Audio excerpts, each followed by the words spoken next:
Hello, welcome to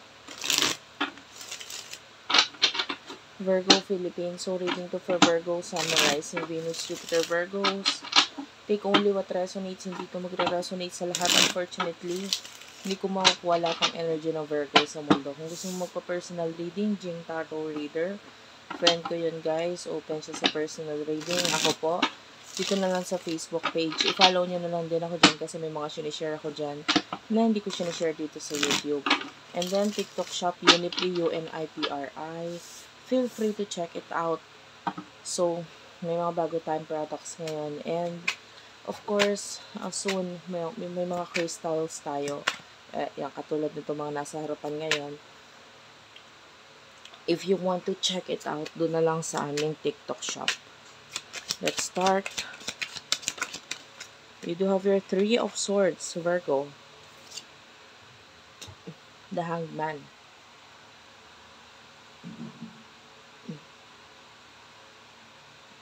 Ayan. Kukunin ko na lahat ng mga cards na kakailanganin ko sa reading na to, ha? Yung kanan is sa side mo. Sa side mo. And then yung kaliwa is sa person mo. Pero kung ang person na pinapanood mo ay si Virgo, at ikaw yung person ni Virgo, which is you are the cross-watcher, okay lang yon. Bahala ka na ilagay ang sarili mo sa sitwasyon kung saan ka dito. Kasi kahit sinasabi kong si Virgo, pwedeng ikaw yan. Okay? Or kahit sinasabi kong person mo, kung alam mong ikaw yon Virgo, then pwedeng ikaw yon. Bahala ka na ilagay ang sarili mo sa sitwasyon.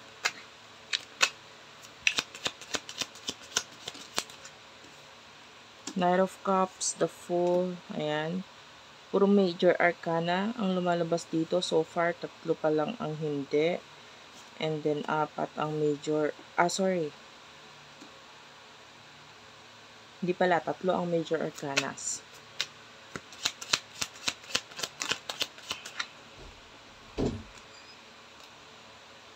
Three of Wands, Six of Wands. Pa-comment ako sa baba, ha, kahit heart-heart lang, smileys, malaking bagay yun sa akin. Nagpapakita ng suporta, pagmamahal, nagaganahan ako mag-reading pag may ganun.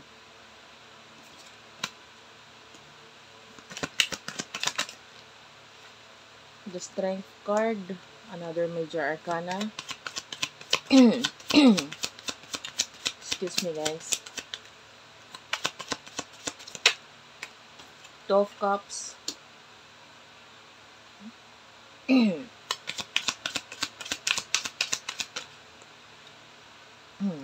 Eight of Swords. Clarify the Eight of Swords. The Moon. Okay. At the bottom of the deck, nahulog yung mga card na nag-clarify sa Eight of Swords, which is the Tower and the Queen of Wands. Inom lang ako, guys.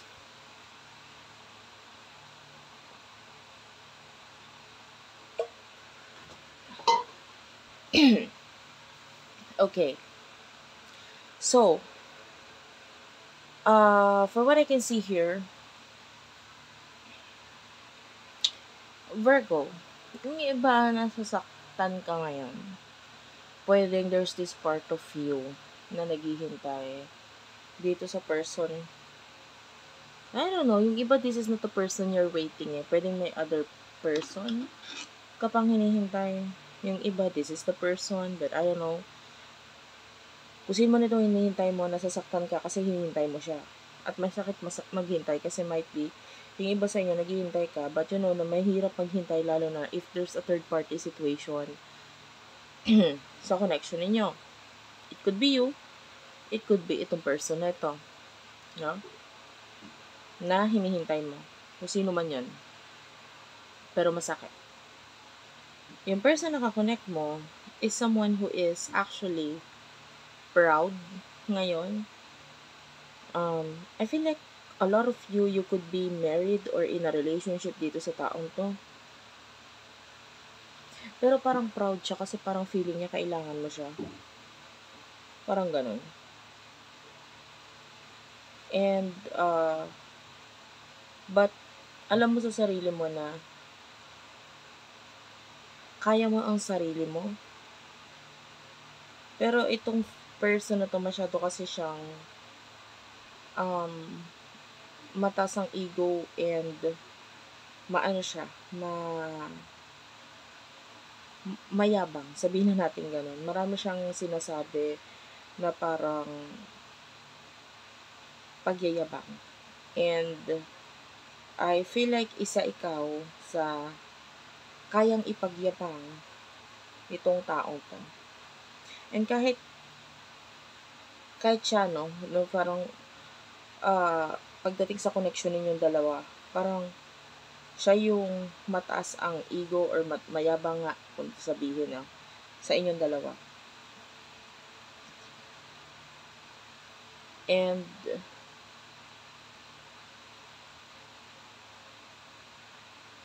hindi ko alam kung paano ko sasabihin yung yabang kasi yung iba sa inyo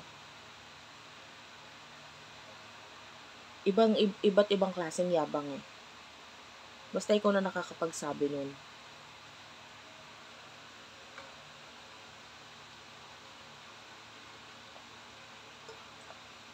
Pag natitigilan ako guys, umiinom na lang ako. For example, bigyan kita ng example. For example, itong person na to, may maipagmamayabang siya na something na like kotse, sasakyan, sabihin na natin gano'n. No? But, ito regardless babae man or lalaki. Pero, alam naman niya na yun ay hindi niya sariling sikap. Kumbaga parang ito, nakuha niya because of you. 'Di ba? Na parang iyayabang niya, pero alam naman niya sa sarili niya na ito ay galing sa'yo. Pero iniyayabang niya na parang ito ay pinaghirapan niya. Parang ganun. Kung the way this person speak, no, towards other people, parang ito, kanya talaga. Na siya ang kumuha siya ng which is, isa pa ito sa, yung iba, isa pa ito sa ikinakainis or masama ang loob mo or nasasaktan ka because bakit ganito tong taong to? Parang gano'n. Kahit kabaliktaran pala siya talaga ng kung ano yung gusto mong mangyari. Or kung sabihin na natin kung ano talaga yung gusto mo. Parang kabaliktaran itong person na to. No? And and then you do have a lot of realization. Parang isa siyang malaking sampal or malaking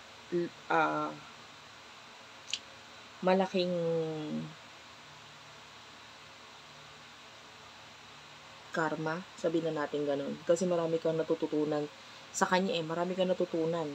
And of course, pag natututo tayo, merong something nangyari sa atin or may taong naging parte sa buhay natin para matuto tayo sa bagay na yun. Na, in your case nga, ito ay may kinalaman sa love.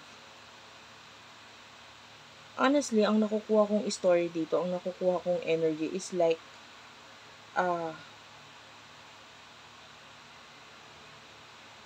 hindi ko mabanggit yung pangalan Pero isa siyang kilalang vlogger. Si Meiko ba yun? Parang ganun yung story na nakukuha ko ngayon dito sa energy niya. Well, para doon sa mga hindi alam, actually hindi ako sure kung tama ba yung nabanggit kong name ng vlogger. Ito yung vlogger na babae na nag-asawa siya.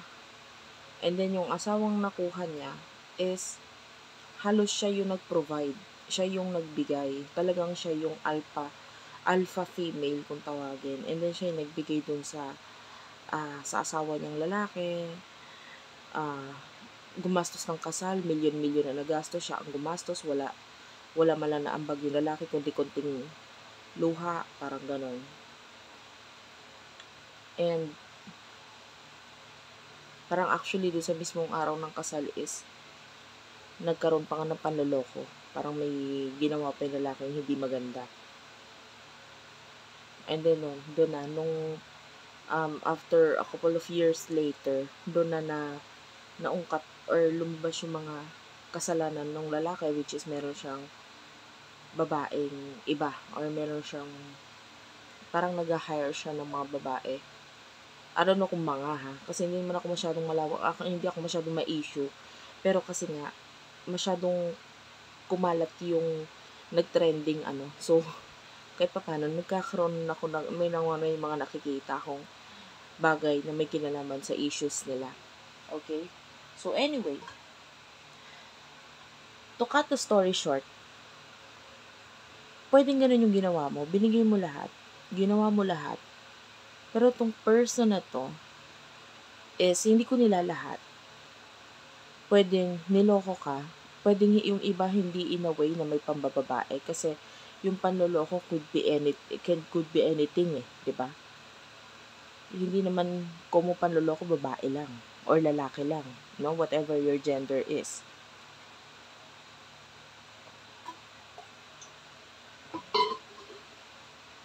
Panloloko could be pagsisinungaling, parang ganon. Masabi natin, pagloloko pa rin yun. It's a way para ma-manipulate mo ang isang tao. 'Di ba? Pag nagsinungaling ka sa isang tao, of course, mapapaikot mo siya. Mapapasunod mo siya sa kung ano yung gusto mong mangyari sa kanya. So, iyon, part pa rin ng panloloko yun. Parang na-scam mo yung tao. Parang ganun. 'Di ba? Yung scam is also panloloko. So,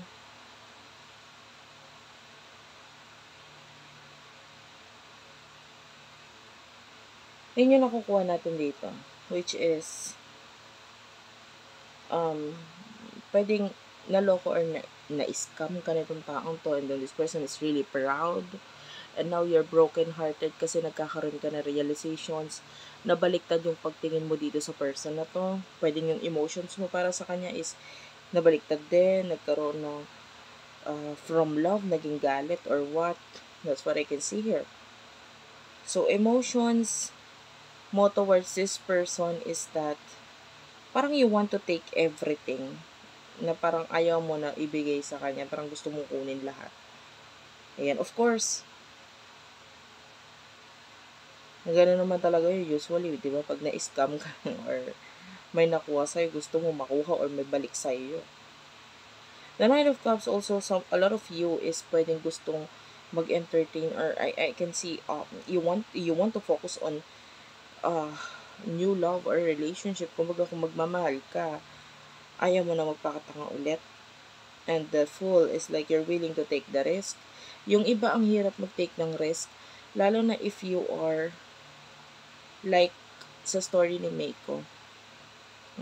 I'm really really sorry ha kung tama ba ang nababanggit kong name or hindi. Kasi sobrang ulyanin ako. Pero sa mga nakakaalam ng story dyan, malamang alam nila. Banggitin nyo na lang ang name sa baba kung alam nyo yung totoong pangalan ng vlogger na yun. Or yung code niya, screen name niya, I don't know.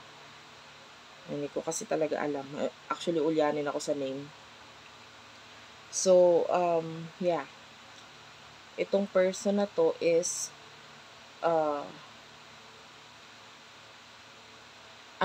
parang ayaw mo na sa kanya. Yun yung nakukuha natin dito. And if ever na magkakaroon ka ng another relationship, hindi na para sa kanya pa ulit. Kasi why? Kasi nga, na-realize mo mali. At ayaw mo pala talaga sa kanya. Sinaktan ka niya. Tsaka niloko. And then, nagising ka sa kalokohan niya, sa mga paandar niya. And then, this person, 3 of Wands, nandun yung gusto niyang i-fix or ayusin yung sarili niya. Pero masyado nung maano yung issue eh.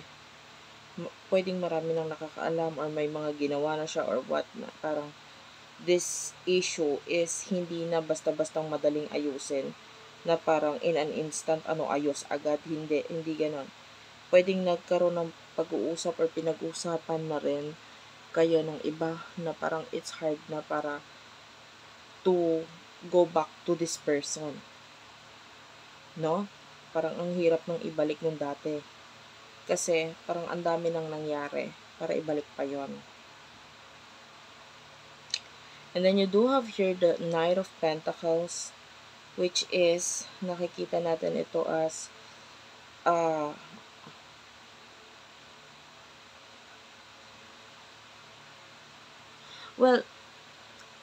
ipapakita ko sa iyo yung card. This looks like businessman, Knight of Pentacles. Alam mo nung araw, inabot ko to eh. May mga businessman na yung hindi pa uso yung mga Shopee, Lazada.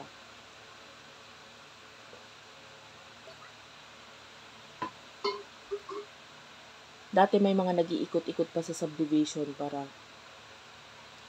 mag-alok ng mga ng mga something sa bahay-bahay. Yan. May mga nag-iikot-ikot pa dyan. And that's what I can see here with the Knight of Pentacles. This looks like that kind of man, no? Na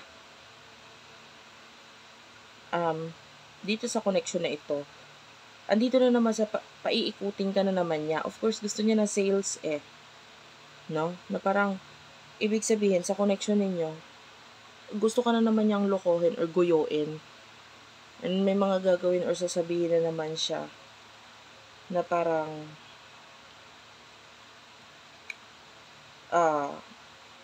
para mapaandar ka na naman niya, para mapaikot ka na naman niya, para mapaniwala ka na naman niya. No? But, the way I see this, ang masama pa nito kasi may nakikita tayong mga usisero at usisera na parang maiengganyo ka din bumili or maiengganyo ka rin sa mga pasakay nitong taong to. Na parang sila mismo ang magsasabi sa'yo na balikan mo na or patawarin mo na like that because this person deserves a second chance. Parang ganon. Dahil doon sa mga ipinapakita nitong person na to. Diba? Katulad nga ng businessman, of course, kung gusto kanya mabilhan, mabentahan, sasabihin niya lahat ng magaganda. And then, marami ang maa-adore or makikita yung mga ginagawa niya and then sila na magsasabi, ay, nakakaawa naman siya, why not give this person another chance? Ganun yung energy. But, for you, you're no longer interested eh. Kasi, nagbigay ka ng chance before, and the way I say this, hindi, parang, enough is enough. Kasi you have already given everything dito sa taong to. Parang, kung hindi man everything, a lot. Nakuha niya lahat. Diba? Parang, nanakaw niya lahat sa'yo. Trust, love, and everything. And then, syempre may hangganan yun para sa'yo.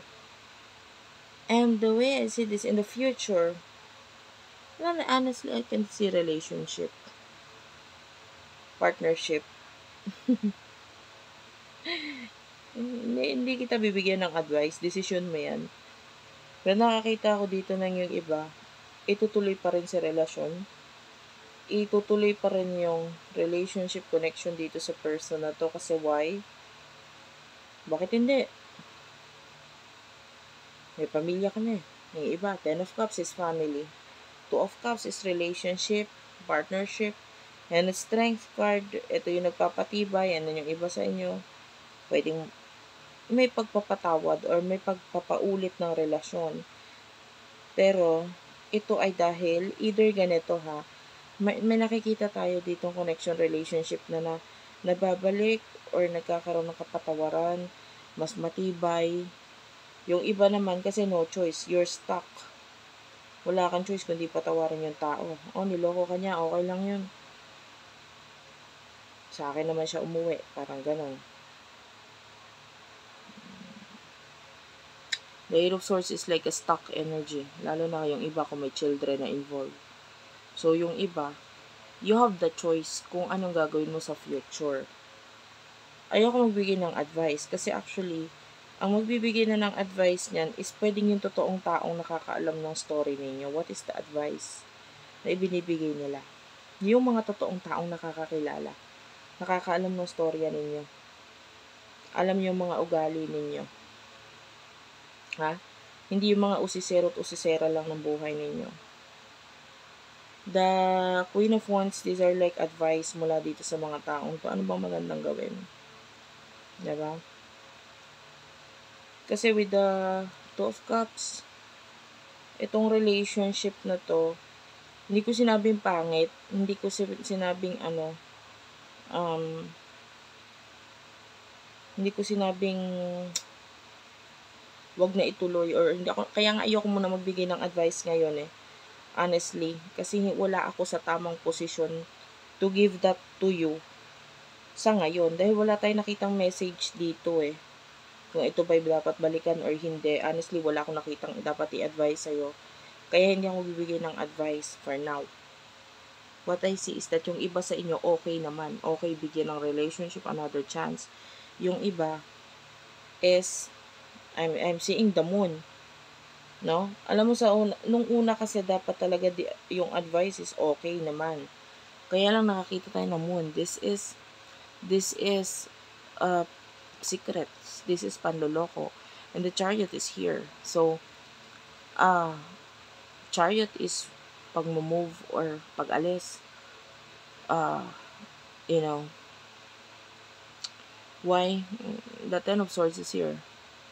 Yung future is ikaw makakapagsabi. Itong future nito, dapat bang i-cut or what? Alam mo yan Dapat na bang tapusin or what?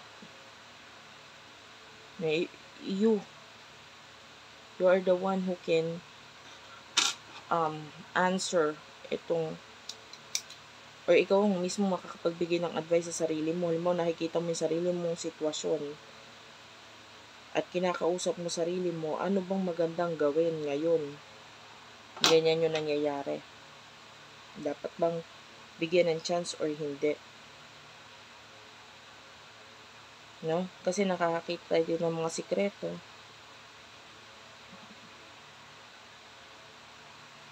So, that's it for now. Thank you for watching, guys. I love you all. Please do like and subscribe. Yeah. Thank you for watching. And bye-bye.